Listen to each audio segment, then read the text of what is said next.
Bagaimana jika pasangan kita temperamen dan membuat kita takut bersikap, berpendapat maupun berekspresi? Itu aja Ibu, terima kasih.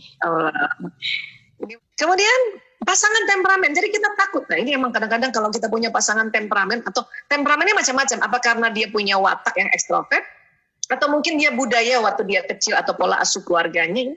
Ada beberapa daerah memang orangnya itu bukan kasar, tapi memang kalau ngomong kuat gitu. Termasuk di daerah ayah saya ya, kan saya orang Bugis Makassar. Ya, itu suaranya tuh pita suara orang Bugis Makassar memang sudah tebal. Dia lagi nggak marah aja keras ngomongnya. Gitu. Ya, mungkin juga sama dengan sahabat-sahabat yang dari Medan dari mana lagi misalnya? Dari Madura mungkinnya sama ya, atau orang Surabaya. Ya. Itu memang karena pita suara. Jadi kita ya pengaruh-pengaruh inilah juga membuat seseorang itu nampaknya marah padahal belum. Gimana kalau marah ya? Saya tuh ngomong pelan nggak bisa. Ya, nggak ngomong pelan. Ini pelannya saya nih, sudah pelannya saya. Depannya ada mic lagi, udah kenceng banget gitu. Ya, karena pita suara. Oke, nah, jadi kita lihat dulu kenapa dia. Kita sebut dia keras atau bertemperamen tinggi, kenapa? Wataknya kah atau budayanya kah? Kalau kita sudah tahu watak dan budaya, sudah nggak usah terlalu dianggap bahwa dia jahat sama aku, bukan. Oh, memang dia orang ekstrovert. Kemudian dia orang yang misalnya orang Bugis misalnya, emang ngomongnya keras, udah tenang aja gitu. Nah, kalau mau tahu bahwa laki-laki marah banget, kesel banget, nah itu tadi dia membentak keras dan terasa yang dia punya emosinya marah, atau memukul meja kah, atau mukul tembok, itu baru kita bilang bahwa dia marah banget. Jadi ada klasifikasinya ya. Ada klasifikasinya. Jadi bukan berarti suami yang ngomongnya tinggi dia itu temperamen, bukan. Dia karakter suara, pita suara. Terus gimana Bu Isa? Seandainya saya yang suami saya itu yang memang temperamen, makanya dia suka pukul meja apa segala macam. Pada saat suami lagi naik temperamen atau lagi marah, suaranya lagi naik gitu ya, kita diam. Tapi Bu Isa saya gemes banget, pengen banget saya kasih tahu dia bahwa itu dia salah. Boleh, tapi jangan hari itu juga. Tunggu waktunya. Ya? Laki-laki yang menjadi suami tidak suka, itu otak laki-laki, tidak suka ditegur depan orang, walaupun itu anaknya. Bahkan walaupun itu anaknya masih bayi, paling pantang itu. Suami ditegur istri di depan orang, paling pantang. Tapi kalau teman yang negur, dia nggak marah malah. Itu, dia punya sisi-sisi psikologi karena ada program-program di otaknya. Jadi gimana kalau mau menegur suami? Kalau cuma berdua saja. Itu pun ngomongnya yang to the point saja. Berkali-kali saya sharing tentang bagaimana bicara sama suami, ya, laki-laki yang menjadi suami, itu harus dengan perjanjian.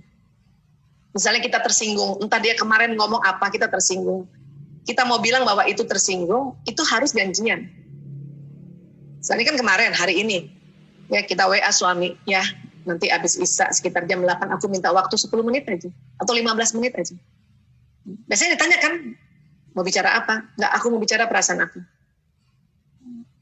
Itu mujarab loh. Ya? Nah, nanti laki-laki pada saat jam 8 itu dia sudah siap-siap. Kadang-kadang kalau kadang-kadang saya suka lupa. Nanti suami yang bilang, tadi katanya mau ngomong, nggak mau. Oh iya. Dan saat itulah laki-laki ngomong sama istrinya, nggak bawa gadget. Karena udah janjian. Tapi kalau sudah bilang 15 menit, 15 menit.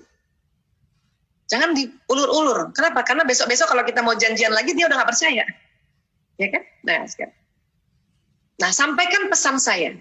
Ya, aku kemarin sedih banget. Kamu ngomong kayak gitu, aku tuh tersinggung. Jadi aku. Banyak ibu-ibu karena saking marahnya ngomongnya, kamu selalu keselin aku. Kamu selalu ya menjengkelkan aku. Itu secara ilmu bahasa juga, ya, ilmu bahasa otak juga, itu membuat laki-laki sangat tersinggung. Makanya ayah aku sedih banget. Jadi aku yang sedih kan aku, dia kan belum tentu sedih. Misalnya gitu. Aku sedih ya. Dan nggak usah lama-lama. Saya biasanya kalau mau ngomong sama suami selalu lihat jam dinding. Makanya di kamar ada jam dinding besar bang. Kenapa? Lihat jam. Walaupun padahal pengen ngomong panjang banget, pengen banget ya. Bahkan pengen ngelabrak, tapi kita tahan itu. Itu namanya manajemen emosi. Dalam hati kita istighfar terus, ya Allah, astagfirullahaladzim. Karena laki-laki kalau kita sampaikan dalam waktu hanya 10 menit, 15 menit, atau paling panjang 30 menit, itu malah masuk nih dia. Biarkan dia merenung dulu. Laki-laki setelah itu kita nggak usah panjang-panjangin, kita tinggalkan, dia merenung. Oh, istriku rupanya kalau aku ngomong kayak gini nggak suka. Dia baru menganalisa. Oh gitu.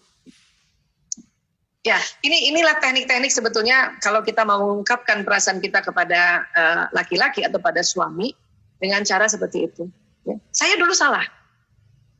Kalau suami saya misalnya marahin anak saya yang laki-laki semua di depan anak-anak, saya bilang bukan gitu ayah salah, bukan gitu maksudnya si ini bu. Itu paling pantang buat suami. Ya.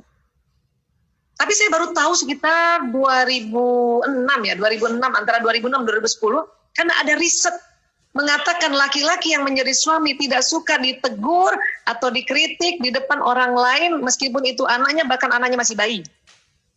Wih, langsung astagfirullahaladzim, keliru saya. Pantesan reaction terus suami pada saat itu, nggak mau dengar nih. Setelah tahu langsung minta maaf. Ayah, aku minta maaf kalau selama ini negur kamu depan orang, aku nggak ngerti. Aku pikir perempuan bebas berpendapat, ternyata ada caranya. Penelitian ini bukan penelitian ecek-ecek, penelitian dunia, ternyata aku minta maaf. Setelah itu, pokoknya kalau ada apa-apa, misalnya saya nggak setuju, suami saya tegur anak saya, itu saya diam aja. Saya pakai dialog kalbu tadi. Ingat sinyal? Saya selalu langsung diam, langsung saya minta doa, ya Allah ya berikan kekuatan ya pada anakku, dan dia mengerti bapaknya bilang seperti itu karena bapaknya sayang. Kalau nanti pada si suami, saya langsung lihat suami terus ngebatin, saya ngomong ya Allah angkat marahnya suamiku, ya Allah astagfirullahaladzim, angkat jengkelnya dia, ya Allah berikan kelembutan karena anak-anak lebih lembut itu lebih mengerti. Itu jadi tugas kita sebagai ibu tuh di dekatnya itu jangan pakai mulut ngomongnya. Heart to heart communication, karena ada sinyal tadi. Dan itu latihan, nggak semerta-merta. Karena kebiasaannya pakai mulut, itu latihan. Ya, jadi sekali lagi bisa jadi seperti ini. Mudah-mudahan ini juga bisa jadi satu tambahan teknik ya buat kita semua ya. Ya, Miss Emi, mudah-mudahan bisa terjawab, insya Allah. Ya. Mungkin host bisa bantu Miss Emi. Terkunci lagi. Ya, baik, terima kasih Bu Dr. Aisyah Dahlan untuk jawabannya yang semoga bisa kita aplikasikan dalam keseharian ya.